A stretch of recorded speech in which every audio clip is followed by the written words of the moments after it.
السلام علیکم۔ آج ہم ایک سٹوری کریں گے اے فولش مرچنٹ۔ اس کا مطلب ہے ایک بیوقوف سوداگر۔ Once upon a time a merchant went to a market to sell his goods. ایک دفعہ کا ذکر ہے کہ ایک سوداگر اپنا مال بیچنے بازار گیا۔ He earned a lot of money and decided to go back to his village after taking rest in an inn. اس نے بہت پیسہ کمایا اور ایک سرائے میں آرام کرنے کے بعد اپنے گاؤں واپس جانے کا فیصلہ کیا۔ The stable boy informed him that one of his horseshoes needed a nail. مستحکم لڑکے نے اسے بتایا کہ اس کے گھوڑے کی نالی میں سے ایک کیل کی ضرورت ہے۔ The night was fast coming. رات تیزی سے آ رہی تھی۔ The merchant thought that one nail was of no importance. سوداگر نے سوچا ایک کیل کی کوئی اہمیت نہیں۔ So he decided to set out on his journey without getting it mended. لہٰذا اس نے اس کی اصلاح کیے بغیر اپنے سفر پر روانہ ہونے کا فیصلہ کیا۔ He had hardly travelled half the way when the horse started to limp. اس نے مشکل سے آدھا راستہ طے کیا تھا جب گھوڑا لنگڑانے لگا۔ Its foot was badly injured.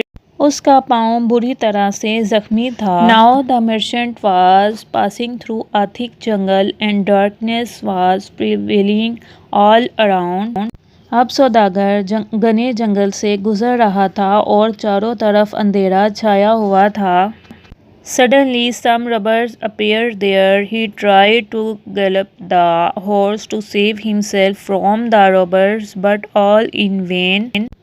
اچانک وہاں کچھ ڈاکو نمودار ہوئے۔ اس نے اپنے آپ کو ڈاکوؤں سے بچانے کے لیے گھوڑے کو بھگانے کی کوشش کی، لیکن بے سود۔ The horse could not run for want of a nailed shoe. کیلوں والے جوتے کی وجہ سے گھوڑا دوڑ نہیں سکتا تھا۔ The robbers overcame him and snatched away all his money. ڈاکوؤں نے اس پر قابو پا لیا اور اس کی ساری رقم چھین کر لے گئے۔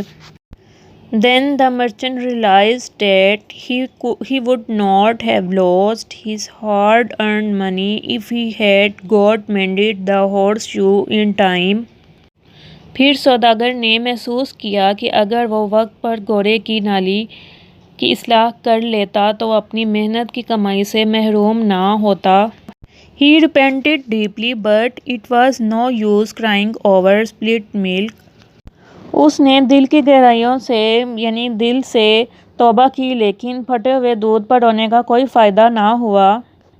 Moral lesson of the story is a stitch in time saves nine.